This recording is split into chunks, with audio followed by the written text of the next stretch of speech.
Bleh. Bleh. I am Count Sandala. I heard a joke with Affleck is like, I am Count Affleck. Ben Affleck's like, I am Count Affleck, or Affleck, or Affleckula, or something like that. It's like, I've come to suck, and that's it. I can't think of a clever name for Adam Sandler. I am Count Sanderla. Yeah, no, it doesn't work. Hotel Transylvania too, because when I think the summer, I think Dracula, or vice versa. When I think Dracula, I think the summer. I've never seen the other two Hotel Transylvanias, but I'll admit, having seen this one, kind of want to watch them. This was a nice little movie. There's things that stuck out to me. Let's not mistake me right now. There were things that stuck out to me. Not necessarily problems, but things that stuck out. But on the whole, it is a reason this is probably the only film series or kind of movie that Adam Sandler still does that actually gets him regular work and probably earns him a solid paycheck. Because the first one made, I checked on the box office report when I did that on Sunday. First one was made like 85 million, made 80 or 300 and something million. That's a given. Second one was made on about 5 million less because they figured, we don't need to put that much money into it. And they made like 400 and something million. This one's already made 100 million, over 100 million. So this one's going to do just fine as well. And it ends off in the way that I can see where they're going to go for Hotel Transylvania 4 if they decide to do that. But yeah, all the characters are fun. They're energetic. Adam Sandler's voice does lend itself well enough to do Dracula. I've heard people say, no, you can't believe it was Dracula in this case. Yeah. There's a lot of voices in there that I knew already. Like, I knew Mel Brooks played his dad. I didn't know any of the other people who are attached automatically, but I knew hearing it that it was David Spade playing the Invisible Man. I thought it was Seth Rogen, but Kevin James, that makes Smith, or Kevin Smith. No, it was Kevin James. Yeah, Kevin James playing Frankenstein. I didn't know Fran Drescher played his wife, or Keegan-Michael Key played the Mummy. I didn't know that. And Jim Gaffigan, of all people, played Van Helsing. So I can now say I've seen a movie where Jim Gaffigan played Van Helsing. And you know what? The resemblance was there too. The plot is that Dracula, his daughter and them take him on a cruise for family time. He zings, which is love at first sight for monsters. And he, zings with the great-granddaughter of Van Helsing, Erica Van Helsing. And shenanigans. It ends the way you think. Things turn out all right for Dracula and stuff. They get together. Happy times.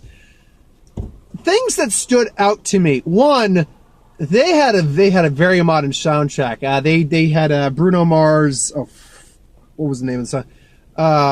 It's Showtime. It's Showtime. Good. Not the Uptown Funk. It's the other one he did. And 24 Karat Magic or something like that. Is that the name of the song? I don't know. But they had that.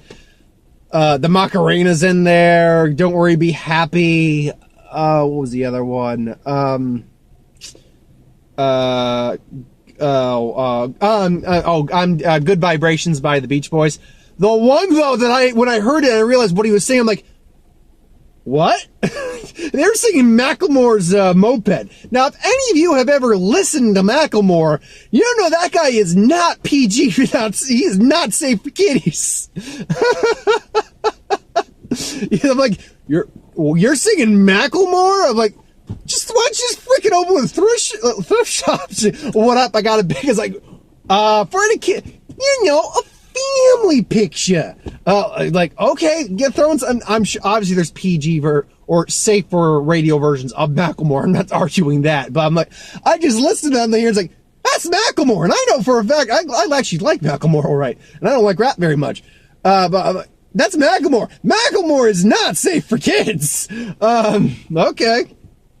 And then there's a couple of lines that stood out to me. I'm like, I was like, monster, human, unicorn, doesn't matter. I'm like, so wait, human, I get that. Monster, I get that, but unicorn is different than monster? I mean, technically speaking, yes, but I guess, is mythical creature in its own realm, or is unicorn just a separate, the third binary racial descriptor?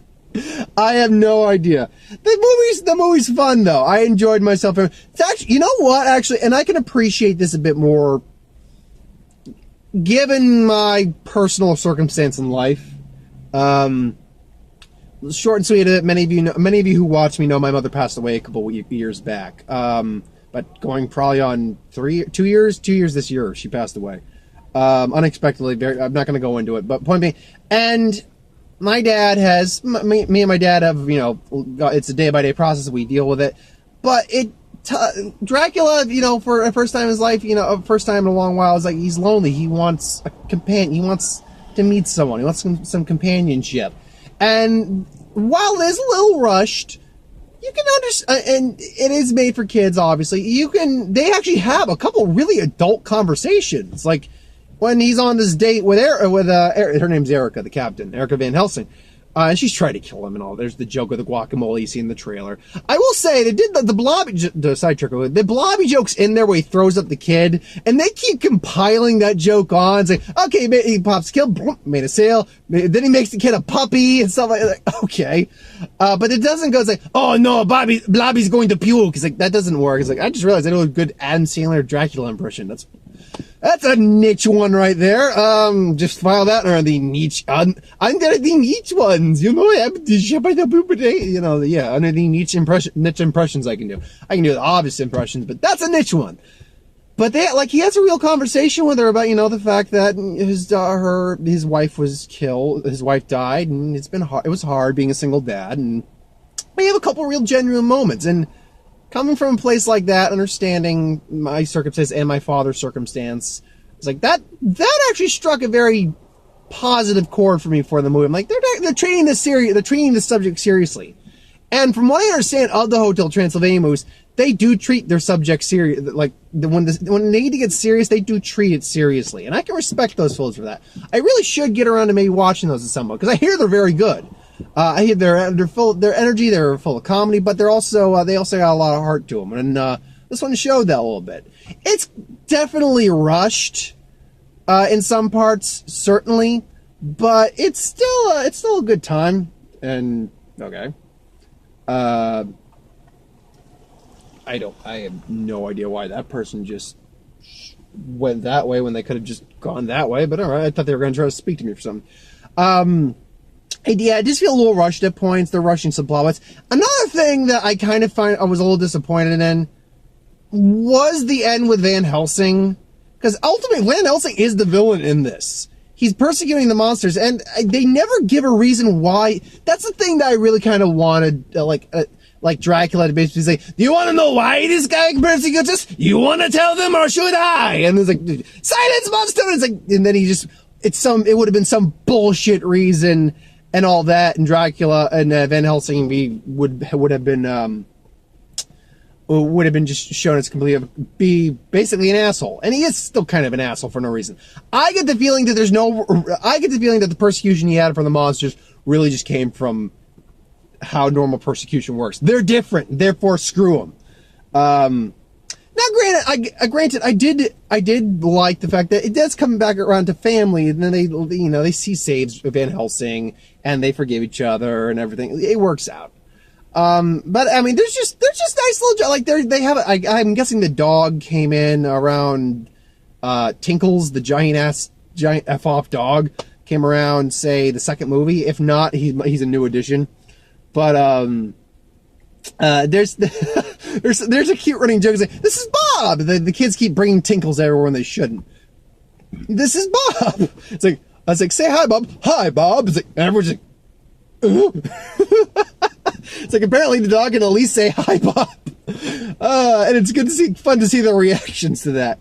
Also, there's this cute little, I guess one of the werewolf pups, one of the girl ones, has a crush on Mavis's, and I don't remember the guy's name, son. So it's that kid crush, and she gives him a little peck on the cheek. She's like, ugh. And then at the end, it's like, you zing, and then they zing, and then she's just staring at it, like, look at me. Look, I think it was Danny is his name. Look at me, Danny. You gotta look at me eventually. It's like, You can't resist it. I'm too young to sing. It's like, they're little kids. Of course that's the way. I'm like, that's cute. The movie's just a fun little time. I enjoyed myself with it. I am glad I saw it. Probably would have enjoyed this more than Skyscraper. That's for certain. Would I have any legitimate complaints? Well, like I said, I would have liked that payoff with Van Helsing to be a bit better. It did feel rushed at points. Nothing serious, but it did feel a little rushed. I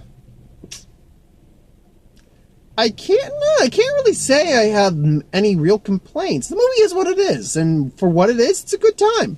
It's a fun time, especially like the other Hotel Transylvania movies. Obviously, I can't say 100% because I've never watched them, but from what I can gather and the vibe I get for them, yeah, I think if you like those movies, you'd like this movie. I definitely think that. But hey, that's my thoughts on the movie. I'm gonna give this a solid 7 out of 10. For anyone who gets on and say, you hated it, 7 out of 10, it wouldn't be a 10 if you liked it and did have complaints. Let's get something right now, anyone who thinks that. 5 means average. It means it's watchable and I had no enjoyable time. 10 means it's perfect. No problems whatsoever. Or for what it is a 10 out of 10. A 7 out of 10 is well above average. And just because I don't have a problem with a movie doesn't mean it's a 10 out of 10. You need to understand that concept. I've been a lot more liberal in my 10 out of 10s. I think maybe Black Panther might have been one I gave a 10 out of 10 to. I didn't even give Infinity War a 10 out of 10. And I loved Infinity War, but I didn't give that a 10 out of 10. What did I? No, you know what? I don't think I even got A Quiet Place. And that's Paddington. Paddington I might have given a 10 out of 10. I have to double check my review for that. I think I might have given that 10 out of 10 though. Let's see here. What did I get for sure? I got a couple repeats. I think I got a couple ones I had not seen, or at least not on the big screen. I got, we are going to I'm going to say, Alpha, that's what it was.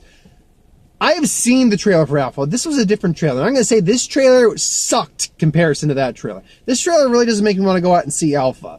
The reason for that, the original trailer did not have a guy voicing it over. It's like, witness the incredible story about the discovery of man and man's best friend. It's like, look, the original trailer didn't have any of that. It just had, the lines like, discover the origin of one of the most impactful relationships in the course of human history, man domesticating dog, things along those lines. And that was a far more effective trailer than this. The problem is you were just voicing everything. You were talking over the trailer. I'm like, no. Voiceovers really don't work very well. There was an age for the voiceover guy, but it's honestly, it's kind of past. It's kind of run its course. At least in my mind. If you like the voiceover guy, if you thought it was a good trailer, great for you. The House of the Clock and its Walls. It's very Goosebumps-ish vibe. And Mark made a point, it's like, that's probably because there's Jack Black in it. And you're not wrong. Or he's not wrong. But also the effects, it has that R.L. Steinish vibe to it. At least that the Goosebumps movie did. But I think this looks probably more enjoyable than Goosebumps. And I enjoyed Goosebumps. I did. But this looks more enjoyable than Goosebumps, if I'm going to be honest. It's got Cate Blanchett and Jack Black. Sign me. I love Cate Blanchett, one of my favorite actresses. And Jack Black's always a joy. So, yeah. Wreck-It Ralph 2, Ralph Breaks the Internet. Should it be isn't Wreck-It Ralph wrecks the Internet? Yeah, but breaks the Internet, it's a thing. Yeah, but Wreck-It just makes more sense. You're not wrong. Hey, I love the first Wreck-It Ralph. I'll be down for this. There's a little more I can say about that. Smallfoot. See, I get the vibe of this I kind of got from something like Storks or something like that. A movie that doesn't look like it's going to be that good, but looks like it could also surprise me. It's got a lot of voice acting actors I like in there, or actors I like in there for voice cast. We'll see what happens with Littlefoot. Wonder Park. I heard someone says like, no, that doesn't look good. That plot doesn't look good. It's like, it's a teaser first up. We don't even know what the actual plot is. My guess is it's this magical park where kids and families can go, and something threatens the park. It's been absent for years, but a kid finds it, and now it's back. That's what I'm that's what I'm going to guess the plot is. At the very minimum, it visually looks amazing. Just looks fantastic. So, I mean, there is that. Absolutely. So, we'll see what happens with that. I'll have to wait for a full trailer to get my final thoughts on that. Last but not least, Goosebumps 2, The Haunted Halloween. I liked the Stranger Things kid in It. I've never seen Stranger Things, but I hear he's very good. He might even be very good in this movie, but I don't know. See, the original Goosebumps had some nostalgia charm to it. I'm not getting this vibe. And I don't even know if Jack Black is going to be in this one. I'll have to check the IMDb page. But as far as I can tell, he wasn't in the trailer. That's for certain. I don't even know if any of the same actors are back. This looks like it's a completely separate story. So I don't know if I don't know. Also, the effects don't even look as good this time around. I don't know. I'm on the fence about this. Like I said, I like the first Goosebumps. The effects work for the most part was pretty solid. It was funny in the parts it needed to be funny in. So yeah, I want this to be good, but and also the first third of the trailer is just recapping a little bit of what happened in the first one. So and again, one of the charms of the original Goosebumps movie, the last Goosebumps movie, was the fact that Jack Black was in it, and Jack Black plays R.L. Stine. He's funny in the movie. So, yeah, I don't know. We'll see what happens. But Hotel Transylvania 3, I enjoyed myself. I knew another thing I wanted to point out. I liked it. See, at first I'm watching Hotel Transylvania 3 Summer Vacation. They're opening with the scary music, like a B movie. And I'm like, this is kind of weird. And then I realized what they're doing. I'm like, that's funny. All right. I got to give them that. That's funny. Okay. I like that. But yeah, Hotel Transylvania 3. So thanks for watching. I hope you enjoyed. Like, comment, share, subscribe. As always, you want us to review something, put in the comments below. Let us know. We'll do a review of it at some point. Ideas for who would win, Star Wars, Superhero Magic, What If. Anything you do on the channel, put that in the comments below. Let me know. We'll get to it at some point. It's the week of What If. Pretty much got all my What Ifs lined up for the week. But please, I'll always take more suggestions. Helps fuel the channel. I mean, and granted, I've got enough who would win and What If suggestions to last me a couple of years at this point. But you know what? Keep going so I can last I will last for eternity. I will last for eternity. Whatever. Anyway. And Equalizer 2, that's the review this week. Also, who would win tomorrow? More what ifs throughout the week, obviously. Who would win on Friday? Box office on Sunday. I will be looking over some of the stuff that gets announced at Comic-Con, so there'll probably be some Comic-Con videos, trailer reviews for when those come out. So yeah, just keep your eyes on those. But anyway, thanks for watching. I hope you enjoyed, and I will see you next time, folks. Have a good one.